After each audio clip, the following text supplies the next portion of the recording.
En una fatídica mañana de domingo en el Pacífico, el 7 de diciembre de 1941, la tranquilidad de un paraíso tropical se vio destrozada por el rugido de los motores de los aviones y el ensordecedor estruendo de las explosiones.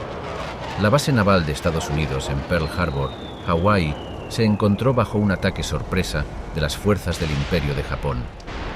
Este devastador asalto, que el presidente Franklin D. Roosevelt famosamente declararía como una fecha que vivirá en la infamia, marcó el inicio de la entrada de América en la Segunda Guerra Mundial.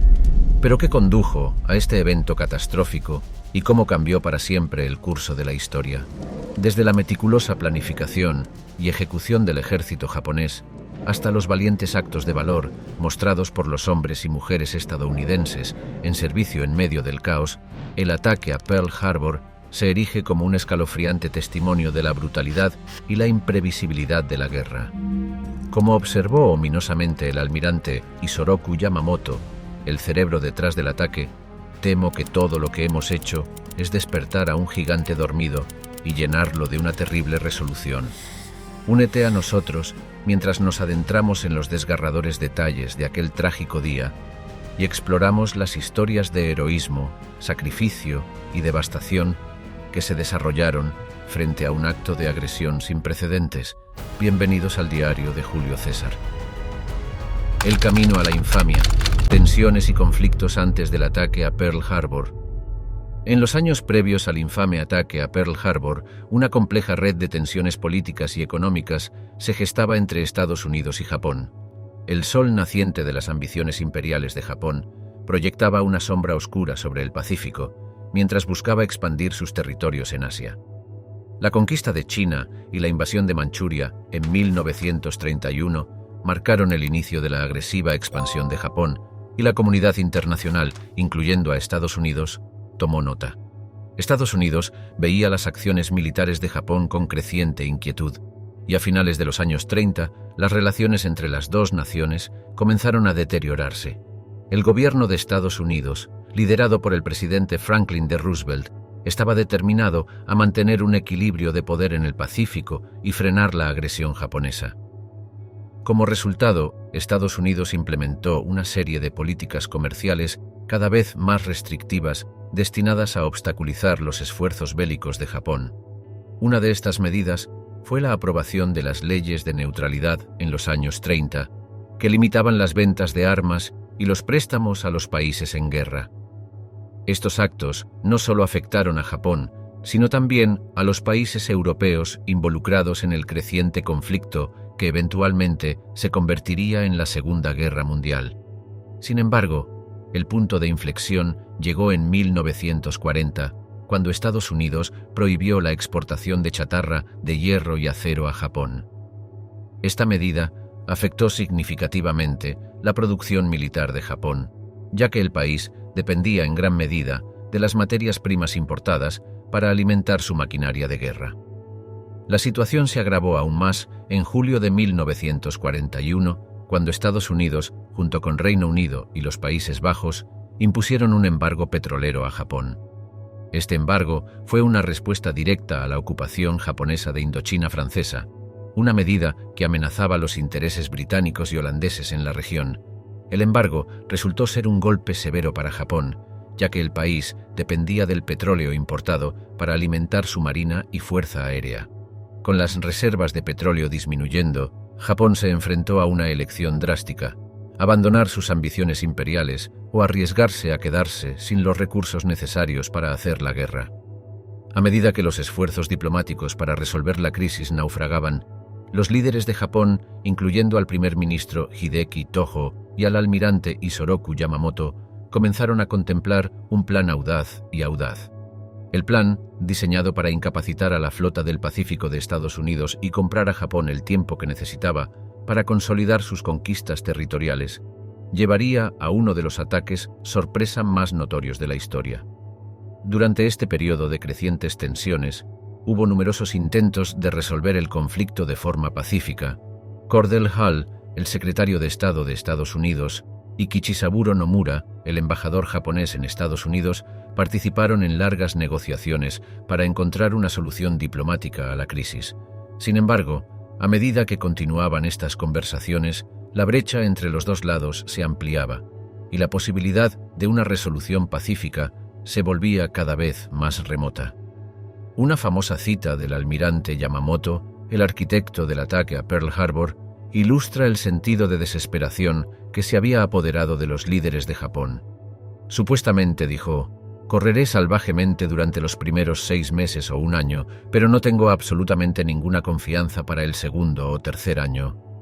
Yamamoto, que había pasado tiempo en Estados Unidos y entendía su poderío industrial, era muy consciente de los riesgos que suponía enfrentarse a un adversario tan formidable. Operación Z, la magistral engañifa del asalto a Pearl Harbor. A medida que las tensiones entre Estados Unidos y Japón alcanzaban su punto máximo, el gobierno japonés decidió ejecutar un plan audaz y valiente que alteraría el curso de la historia. Este meticulosamente elaborado plan, conocido como Operación Z, tenía como objetivo asestar un golpe devastador a la flota del Pacífico de Estados Unidos en Pearl Harbor. Orquestada por el almirante Isoroku Yamamoto, esta operación pondría a prueba los límites de la proeza militar japonesa y la planificación estratégica. Para lograr el elemento sorpresa, la Marina japonesa reunió una formidable fuerza de tarea compuesta por 6 portaaviones: Akagi, Kaga, Soryu, Hiryu, Shokaku y Zuikaku, junto con una serie de buques de apoyo. Esta flota, comandada por el vicealmirante Chuichi Nagumo, zarpó de las Islas Kuriles el 26 de noviembre de 1941 bajo un estricto silencio de radio, manteniendo el máximo secreto. El ataque a Pearl Harbor sería llevado a cabo por una fuerza combinada de más de 350 aviones, incluyendo cazas, bombarderos y aviones torpederos. La elección de los objetivos era crucial para el éxito de la operación. Los planificadores japoneses sabían que para paralizar la flota del Pacífico de Estados Unidos tenían que centrarse en hundir los 8 acorazados americanos amarrados en Pearl Harbor, especialmente el USS Arizona, California y Oklahoma. Además, tenían como objetivo destruir los portaaviones estacionados en la zona, aunque, afortunadamente para Estados Unidos, los portaaviones no estaban presentes el día del ataque. Los campos de aviación, los hangares y otras instalaciones estratégicas también formaban parte de la lista de objetivos para asegurar que el poder aéreo estadounidense en el Pacífico quedara seriamente debilitado. Para maximizar la eficacia de su asalto, los japoneses confiaron en tácticas y tecnología innovadoras. Modificaron sus torpedos al equiparlos con aletas de madera, permitiéndoles moverse a poca profundidad en las aguas del puerto, aumentando así sus posibilidades de impactar los acorazados americanos. Los japoneses también utilizaron bombas perforantes de blindaje, diseñadas para penetrar el grueso blindaje de los buques estadounidenses antes de detonar. Un aspecto crucial de la Operación Z era la recopilación de inteligencia. Espías japoneses, como Takeo Yoshikawa, trabajaron diligentemente para recoger información sobre los movimientos y disposición de las fuerzas americanas en Pearl Harbor. Bajo la tapadera de trabajar como oficial consular, Yoshikawa observó los movimientos de los barcos e informó de sus hallazgos a Tokio. Sus informes jugaron un papel vital en la afinación de los detalles del plan de ataque. La estrategia de Yamamoto dependía del elemento sorpresa. Para mantener a los estadounidenses desprevenidos, los japoneses presentaron una fachada de continuas negociaciones diplomáticas en Washington, D.C. hasta el último momento. Los japoneses también realizaron extensos ejercicios de entrenamiento y ensayos para asegurar que sus pilotos estuvieran bien preparados para el complejo asalto aéreo. El ataque comenzó en la mañana del 7 de diciembre de 1941 a las 7:48 am hora de Hawái. En 2 oleadas de asalto aéreo, los pilotos japoneses se abalanzaron sobre las desprevenidas fuerzas estadounidenses, causando estragos en los barcos e instalaciones del puerto. Aunque el ataque duró menos de 2 horas, la devastación fue inmensa. Más de 2.400 estadounidenses perdieron la vida, y la mayoría de los acorazados de la flota del Pacífico de Estados Unidos fueron hundidos o gravemente dañados. A pesar de la destrucción infligida a la flota del Pacífico de Estados Unidos, el ataque a Pearl Harbor no fue un éxito rotundo para los japoneses. No lograron localizar y destruir los portaaviones americanos, y las instalaciones de reparación y los depósitos de combustible permanecieron en gran medida intactos.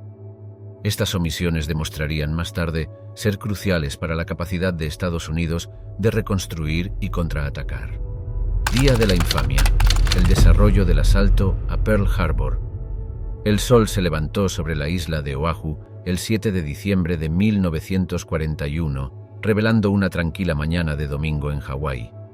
Poco sabían los militares estadounidenses en Pearl Harbor que a solo unas pocas millas de distancia estaba a punto de desarrollarse un devastador ataque sorpresa. El asalto japonés, meticulosamente planeado, traería destrucción y caos a la desprevenida flota del Pacífico de Estados Unidos, cambiando el curso de la historia para siempre. La primera ola de aviones japoneses, compuesta por 183 aviones, despegó de sus portaaviones bajo el mando del comandante Mitsuo Fuchida. Al acercarse a la isla, encontraron una resistencia mínima, lo que les permitió mantener el elemento sorpresa. Cuando el reloj marcó las 7:48 am hora de Hawái, Fuchida dio la orden de ataque con el histórico comando «Tora, Tora, Tora», señalando que se había logrado la sorpresa completa. La primera ola se centró en los 8 acorazados americanos amarrados a lo largo de la fila de acorazados, prestando especial atención al USS Arizona, California y Oklahoma. Los bombarderos de torpedos se abalanzaron a baja altura, soltando sus torpedos modificados, que se desplazaron a través de las aguas poco profundas del puerto hacia sus objetivos. Simultáneamente, los bombarderos de gran altura soltaron bombas perforadoras de blindaje, con el objetivo de penetrar el grueso blindaje de los buques estadounidenses antes de detonar. Sorprendidas, las fuerzas americanas se apresuraron a defender su flota. A pesar de sus mejores esfuerzos, la primera ola del ataque dejó un rastro de destrucción a su paso. El USS Arizona, alcanzado por una bomba, estalló en una enorme explosión que se cobró la vida de 1.177 tripulantes. El Oklahoma, tras recibir varios impactos de torpedos, volcó y se hundió, atrapando a cientos de marineros en su interior. Mientras la primera ola de atacantes se retiraba, una segunda ola de 171 aviones japoneses, liderada por el teniente comandante Shigekazu Shimasaki, comenzó su asalto. Esta ola se centró en los barcos e instalaciones restantes, incluyendo campos de aviación y hangares. Los cazas ametrallaron los campos de aviación, apuntando a los aviones estacionados para prevenir cualquier contraataque de los pilotos americanos. A lo largo del ataque, los militares estadounidenses y los civiles mostraron notables actos de coraje e ingenio. Un ejemplo de ello fue Doris «Dory» Miller, un asistente de cocina a bordo del USS West Virginia. A pesar de no tener formación de combate formal, Miller manejó una ametralladora antiaérea, derribando al menos un avión japonés durante el ataque. Su valentía le valdría más tarde la Cruz de la Marina, convirtiéndolo en el primer afroamericano en recibir el prestigioso premio. El ataque concluyó en menos de 2 horas, dejando tras de sí una escena de devastación. Más de 2.400 estadounidenses habían perdido la vida y otros 1.100 resultaron heridos. La mayoría de los acorazados de la flota del Pacífico de Estados Unidos fueron hundidos o gravemente dañados, siendo el Arizona, Oklahoma y West Virginia los que sufrieron los destinos más severos. En las secuelas del ataque, el presidente Franklin D. Roosevelt pronunció su famoso discurso del Día de la Infamia a la nación, declarando: 7 de diciembre de 1941, una fecha que vivirá en la infamia, Estados Unidos de América fue repentinamente y deliberadamente atacado por las fuerzas navales y aéreas del Imperio de Japón. Al día siguiente, Estados Unidos declaró la guerra a Japón, marcando su entrada en la Segunda Guerra Mundial. Tomado por sorpresa, el rompecabezas de inteligencia que precedió a Pearl Harbor. En las secuelas del devastador ataque a Pearl Harbor surgieron preguntas sobre cómo Estados Unidos había sido tan sorprendido por el asalto japonés. A pesar de algunas señales de advertencia, la inteligencia estadounidense no logró unir las pistas que podrían haberlos alertado del peligro inminente.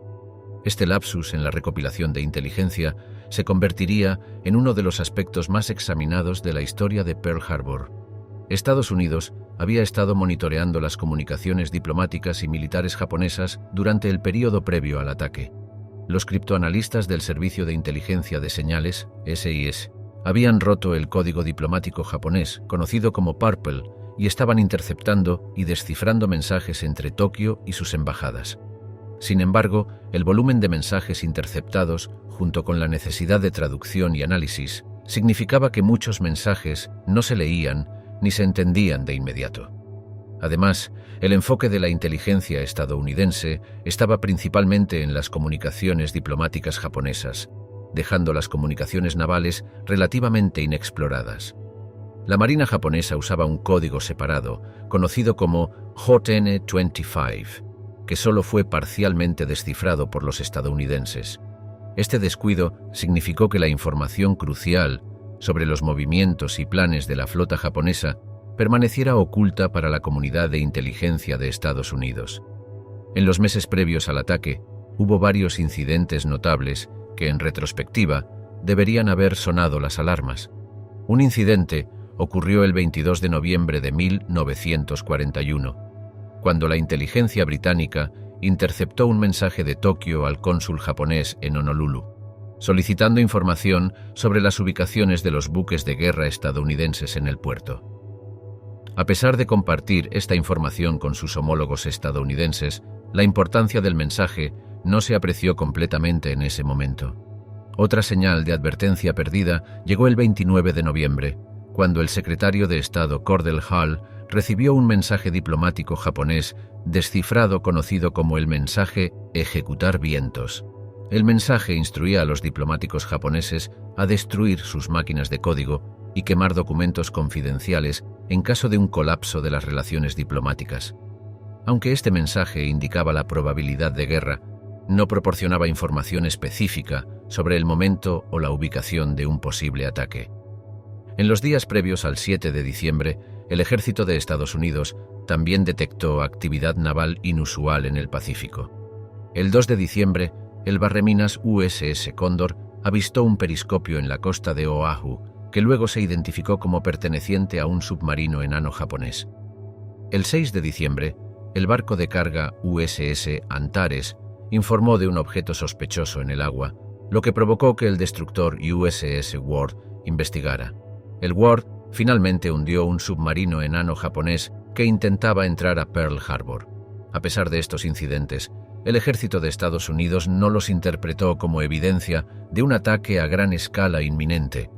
En la mañana del 7 de diciembre, la estación de radar en Opana Point, en Oahu, detectó un gran grupo de aviones que se acercaban a la isla. Los operadores informaron sus hallazgos al centro de información en Fort Shafter, pero el avistamiento fue desestimado como un vuelo de bombarderos estadounidenses B-17 que se esperaba que llegaran desde el continente. El fracaso para anticipar el ataque a Pearl Harbor puede atribuirse a una combinación de factores, incluyendo una subestimación de las capacidades e intenciones japonesas, un enfoque en las fuentes incorrectas de inteligencia y la incapacidad para reconocer señales de advertencia.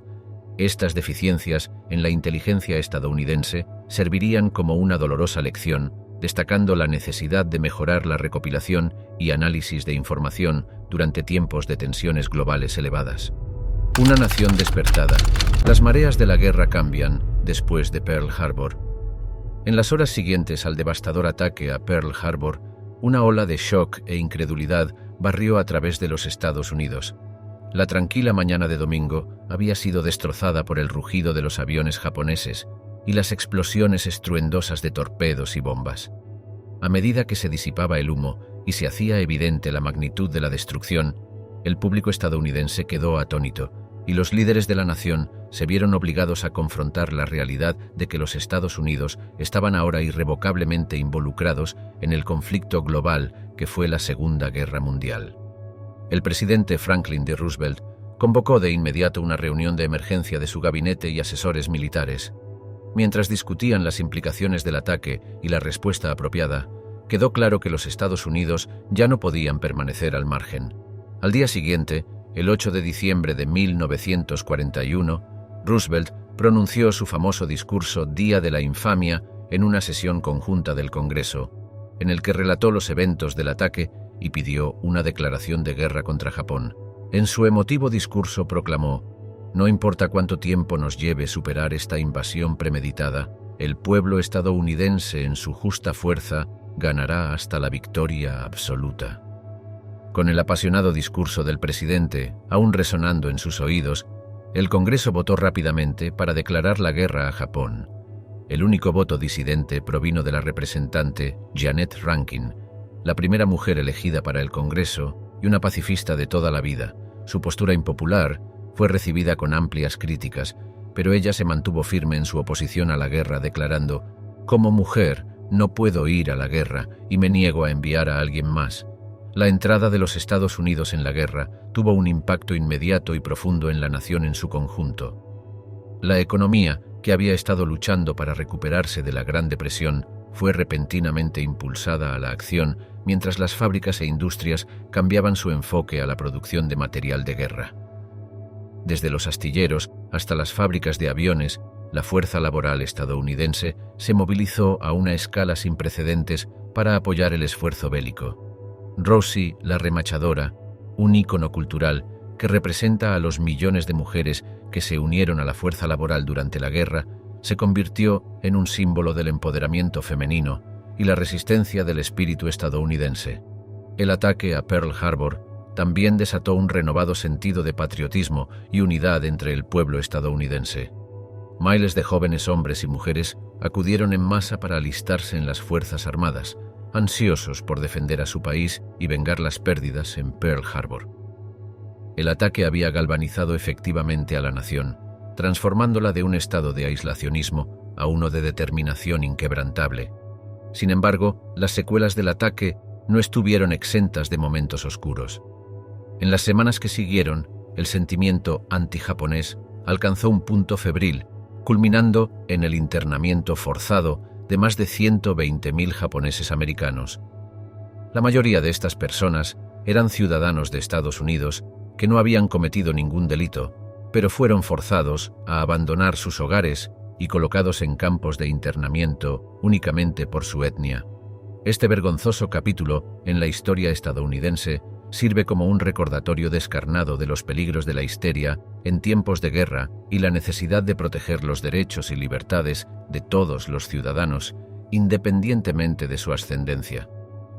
El impacto del ataque a Pearl Harbor y la posterior entrada de los Estados Unidos en la Segunda Guerra Mundial no puede ser exagerado. Los eventos del 7 de diciembre de 1941 cambiaron el rumbo de la guerra y la trayectoria de la nación, llevando finalmente a la derrota de las potencias del eje y al establecimiento de los Estados Unidos como una superpotencia global. Visión velada, el enigma de la ceguera voluntaria en la conspiración de Pearl Harbor. El ataque a Pearl Harbor no solo marcó un punto de inflexión en la historia mundial, sino que también dio lugar a una miríada de teorías de conspiración. Entre estas teorías se encuentra la noción de ceguera voluntaria, que sostiene que el presidente Franklin D. Roosevelt y otros altos funcionarios estadounidenses sabían sobre el inminente ataque, pero eligieron dejar que sucediera para galvanizar el apoyo público, para entrar en la Segunda Guerra Mundial.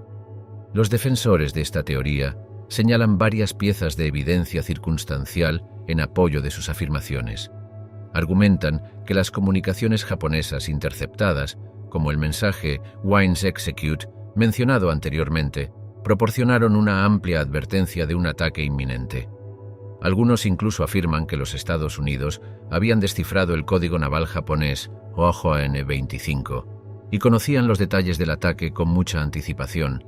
También destacan el hecho de que los buques de guerra estadounidenses clave, incluidos los portaaviones USS Enterprise y USS Lexington, estaban convenientemente ausentes de Pearl Harbor en el momento del ataque, lo que sugiere que estos valiosos activos se habían salvado intencionalmente de la destrucción.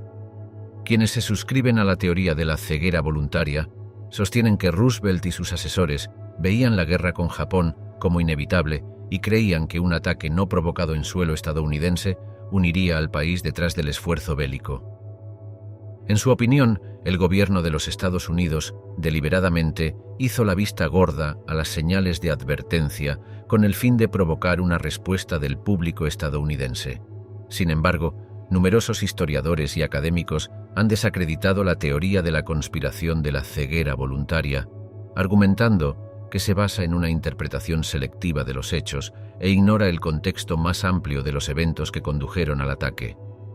Muchos expertos sostienen que, si bien los Estados Unidos efectivamente interceptaron y descifraron los mensajes diplomáticos japoneses, la información obtenida de estas comunicaciones no era lo suficientemente específica para predecir la hora, ubicación o naturaleza del ataque. Además, el argumento de que los Estados Unidos habían descifrado el código JN-25 antes del ataque ha sido en gran medida desacreditado. Aunque los criptoanalistas estadounidenses habían hecho algunos avances en el rompimiento del código, aún no lo habían descifrado completamente en el momento del ataque. Como resultado, la comunidad de inteligencia de los Estados Unidos no pudo acceder a información crucial sobre los movimientos e intenciones de la flota japonesa. La ausencia de portaaviones estadounidenses en Pearl Harbor durante el ataque también puede explicarse por las operaciones navales de rutina. El USS Enterprise y el USS Lexington estaban ambos comprometidos en misiones separadas en ese momento, transportando aviones a islas periféricas en el Pacífico. Su ausencia del puerto era simplemente una cuestión de coincidencia más que un esfuerzo orquestado para proteger los valiosos activos militares. Además, es importante considerar las implicaciones de la teoría de la ceguera voluntaria. Si fuera cierto, significaría que el presidente y sus asesores fueron cómplices en sacrificar miles de vidas estadounidenses e invitar deliberadamente a un devastador ataque en suelo estadounidense. Tal decisión habría sido una extraordinaria traición y una profunda traición al pueblo estadounidense, aunque la teoría de la conspiración de la ceguera voluntaria sigue capturando la imaginación de algunos. La gran mayoría de los historiadores y expertos coinciden en que carece de evidencia creíble y no resiste un escrutinio riguroso. Valor no reconocido. Historias de valentía en medio del caos de Pearl Harbor. Durante el catastrófico ataque a Pearl Harbor, innumerables militares y civiles mostraron extraordinario coraje e ingenio. Estas historias de heroísmo sirven como recordatorios conmovedores de la resistencia y determinación exhibidas por individuos ordinarios ante la adversidad. Una de esas historias de valor es la de Dory Miller, un cocinero de la Marina a bordo del USS West Virginia. A pesar de no tener formación formal en combate, Miller entró en acción cuando comenzó el ataque. Ayudó a trasladar a su capitán herido a un lugar seguro y luego manejó un cañón antiaéreo, disparando a los aviones japoneses entrantes hasta que se quedó sin munición. Por su valentía, Miller se convirtió en el primer afroamericano en recibir la Cruz de la Marina, el tercer honor más alto otorgado por la Marina de los Estados Unidos. Otra historia notable es la de John Finn, un suboficial jefe estacionado en la Estación Aérea Naval de Kaneohe Bay.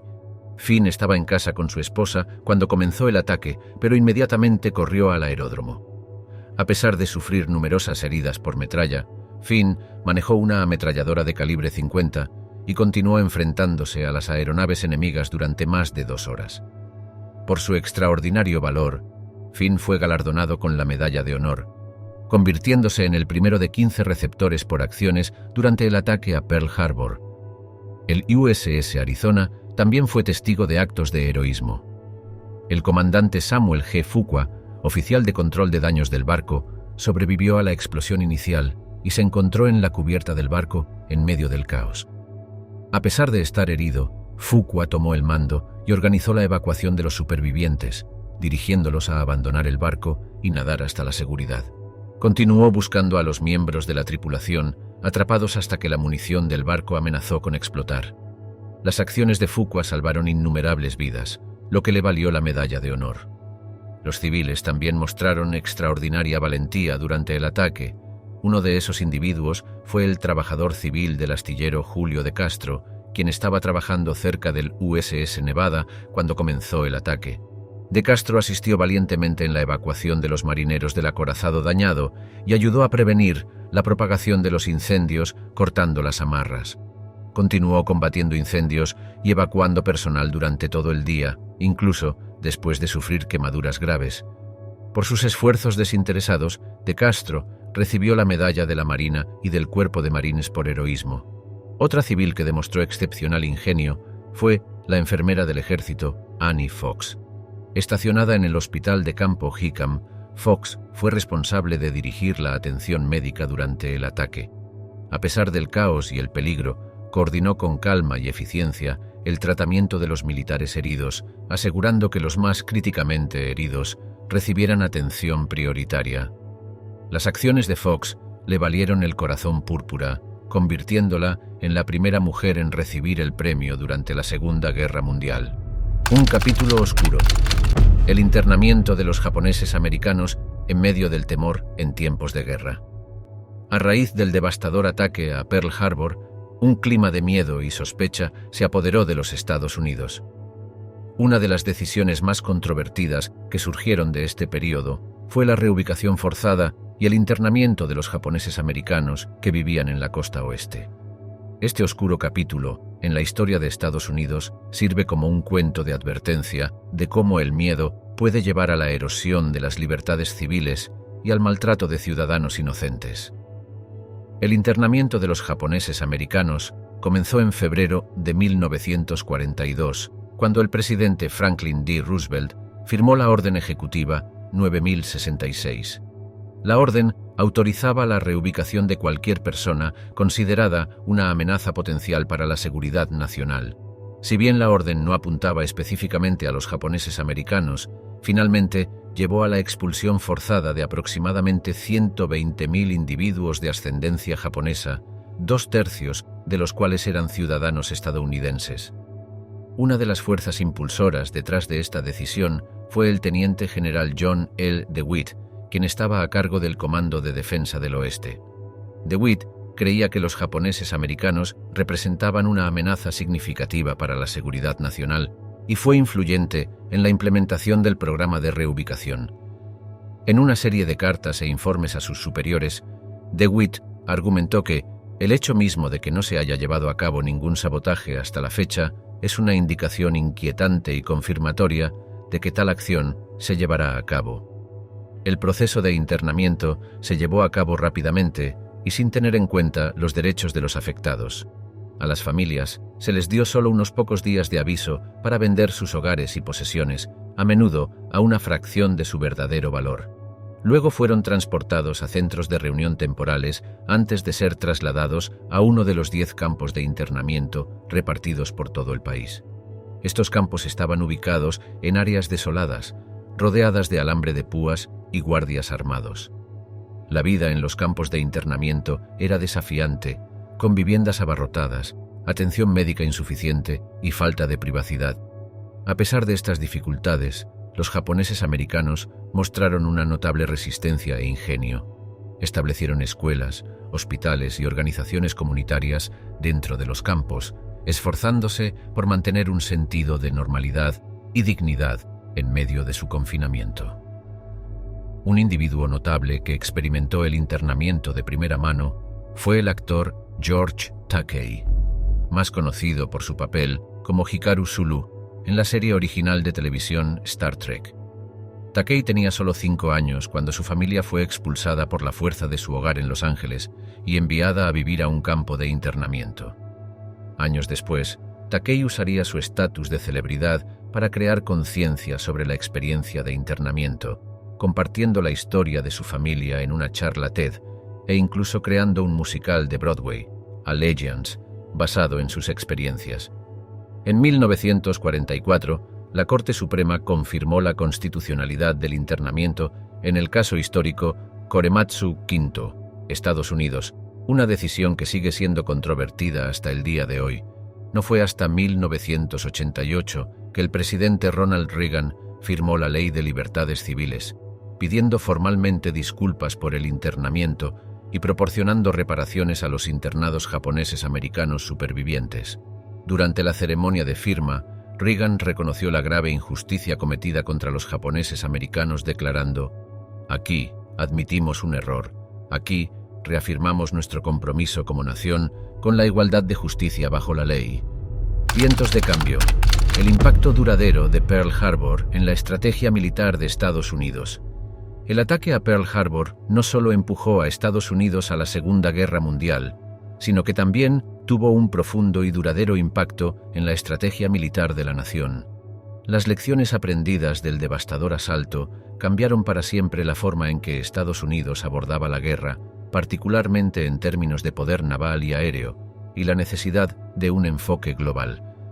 A medida que el ejército de Estados Unidos reevaluaba sus fortalezas y vulnerabilidades, el panorama estratégico cambió dramáticamente en los años posteriores al ataque. Un resultado significativo del ataque fue el mayor énfasis en los portaaviones y el poder aéreo.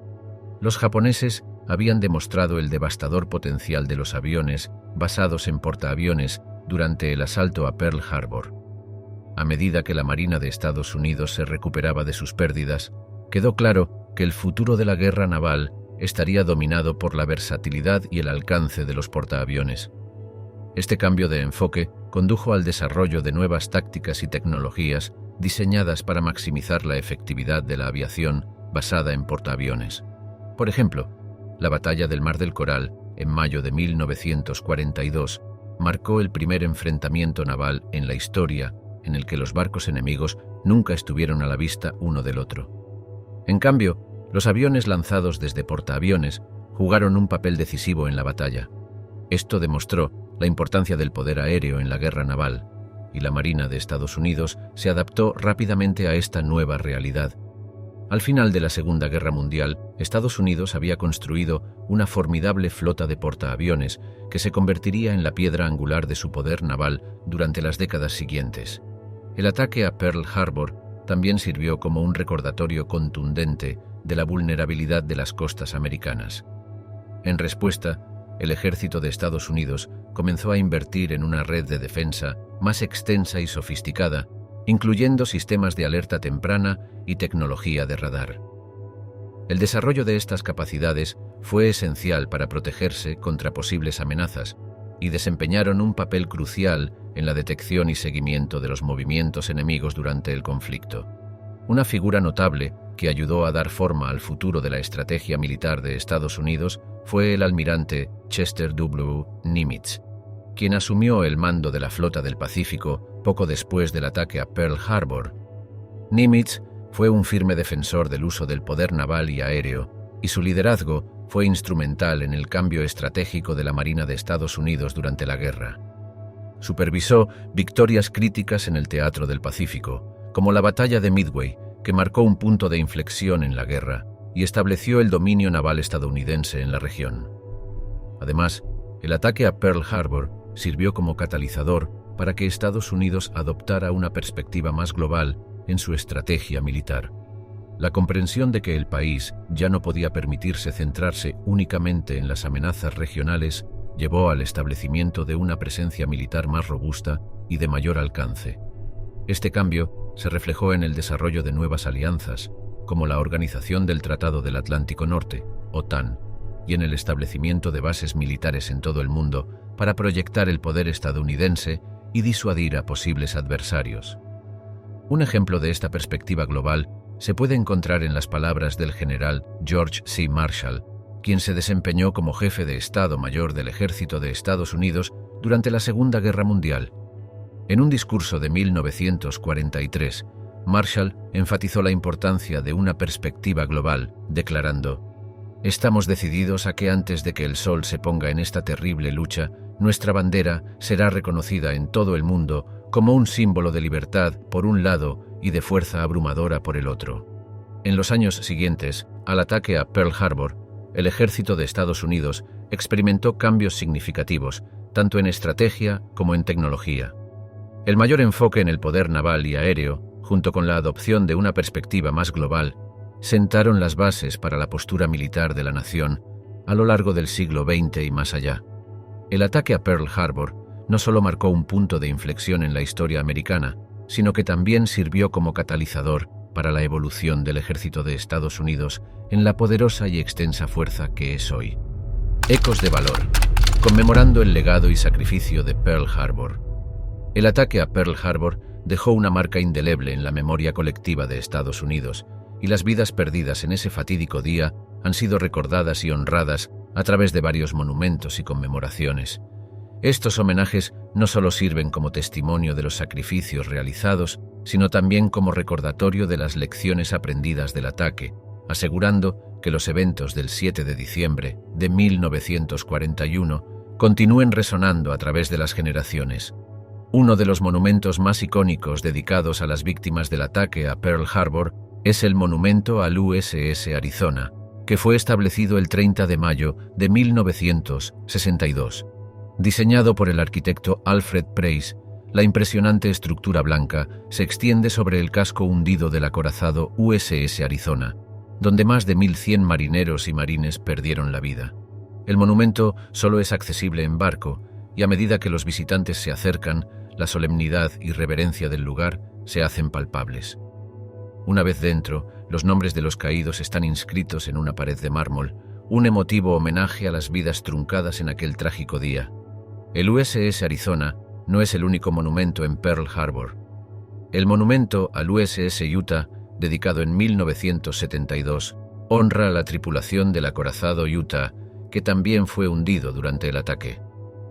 El monumento al USS Oklahoma, inaugurado en 2007, conmemora a los 429 marineros y marines que perecieron cuando el barco volcó. Además, el Museo y Parque del Submarino USS Bowfin y el monumento al acorazado Missouri rinden homenaje a la amplia historia naval de la Segunda Guerra Mundial, sirviendo como recordatorios del papel crucial desempeñado por la Marina de Estados Unidos durante el conflicto. El Día de Pearl Harbor, observado anualmente el 7 de diciembre, es un día nacional de recuerdo que honra las vidas perdidas y el coraje demostrado durante el ataque. En todo el país se llevan a cabo ceremonias, momentos de silencio y otras conmemoraciones para rendir homenaje a los caídos y a los supervivientes. La conmemoración nacional del Día del Recuerdo de Pearl Harbor, que se celebra cada año en el Centro de Visitantes de Pearl Harbor en Hawái, es un evento solemne al que asisten supervivientes, veteranos y dignatarios. La ceremonia a menudo incluye discursos, colocación de coronas, un saludo de 21 armas y un momento de silencio a las 7:55 de la mañana, la hora exacta en que comenzó el ataque. El impacto del ataque a Pearl Harbor se extendió más allá de Estados Unidos, y los esfuerzos internacionales para recordar y honrar los eventos de aquel día han adoptado diversas formas. En 2016, en el 75º aniversario del ataque, el primer ministro de Japón, Shinzo Abe, visitó el monumento al USS Arizona junto con el entonces presidente de Estados Unidos, Barack Obama.